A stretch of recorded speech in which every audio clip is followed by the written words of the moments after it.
As we get closer to Christmas, we probably panic a little bit and think we're getting behind time in our preparations.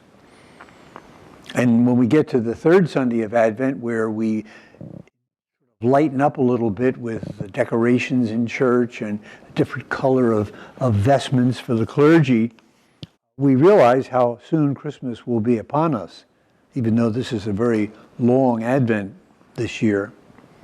And so it's strange to come into the third Sunday of Advent and hear all this business about judgment. Every reading today was about judgment. And most of us immediately have a negative appreciation of judgment. We won't go into that. Maybe that's our guilty feelings. But in every reading today, judgment is associated with joy, not apprehension.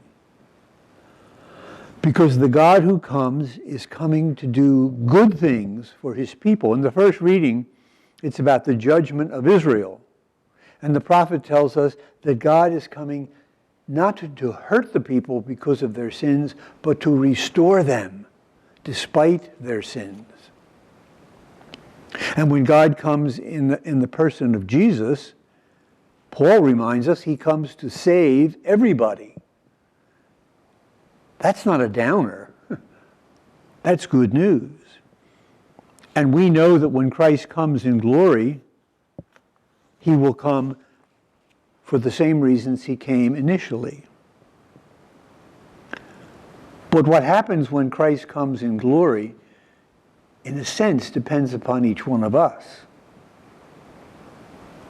Christ will come as he came the first time, in mercy, with forgiveness, wanting to forgive, not doing it begrudgingly. And when he comes to us each day, he comes to us with mercy. And when he comes on the final day, it will be the same. But only for those who are capable of receiving mercy. And that's where there is a certain interaction between us and God. As we say so often in the Lord's Prayer, forgive us as we forgive. Show mercy to us as we have shown mercy to each other. And that's why the Baptist, when he was preaching prior to the coming of Jesus, constantly was reminding people not just of the coming judgment, but also of their need to be prepared for the coming judgment by their own behavior. What he said to the soldiers, what he said to the tax collectors, he said to us. Merciful behavior is absolutely necessary to prepare for the coming of the Lord, whether it be at the end of the ages, whether it be in the commemoration of Christmas in a few weeks, or whether it be in the way we interact with each other and Christ comes to us now. When we get ready for Christmas, what we're really doing is honoring something that has already happened among us. But we need to remind ourselves that that coming of Jesus at Bethlehem and in his life was a paradigm for the daily comings. We have to see what he did then and why he did it, in what he does today and why he does it today. Honoring that coming, honoring the comings each day, means for us that we become just as merciful as he was, as he is, in judging others. We are about to consume the food and the drink in which we believe Christ comes to us. But unlike other food, he doesn't come to us so that we can take him into ourselves, but so that he can take us into himself. It's sort of a reverse ingestion. We become what we eat. What we eat does not become us. That's the secret of the Eucharist.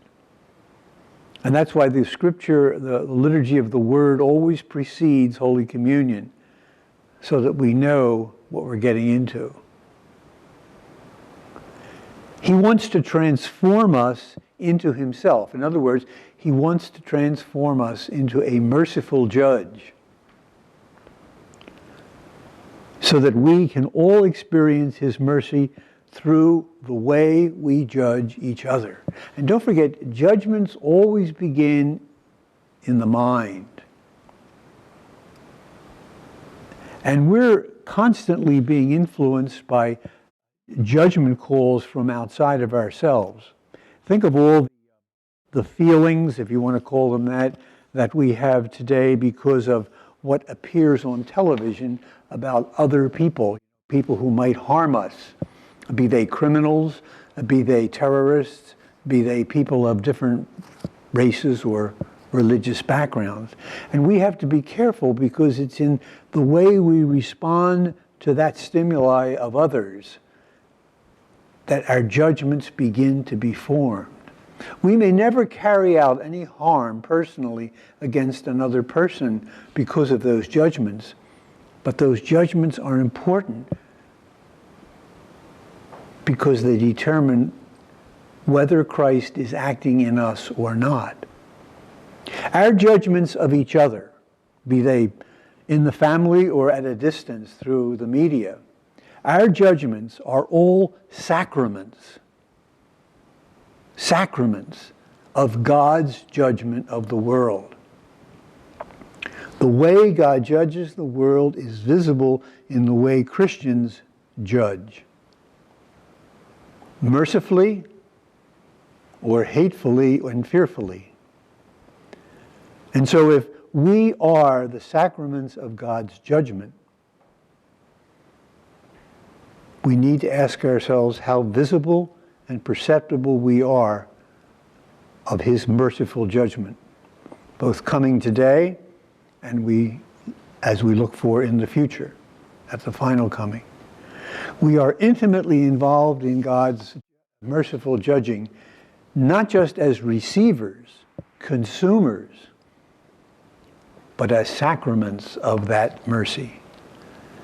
And each one of us at this midpoint of Advent, I think, needs to ask ourselves seriously in the various situations and personal relationships that each one of us is involved in, whether we are, for others, sacraments of mercy or condemnation.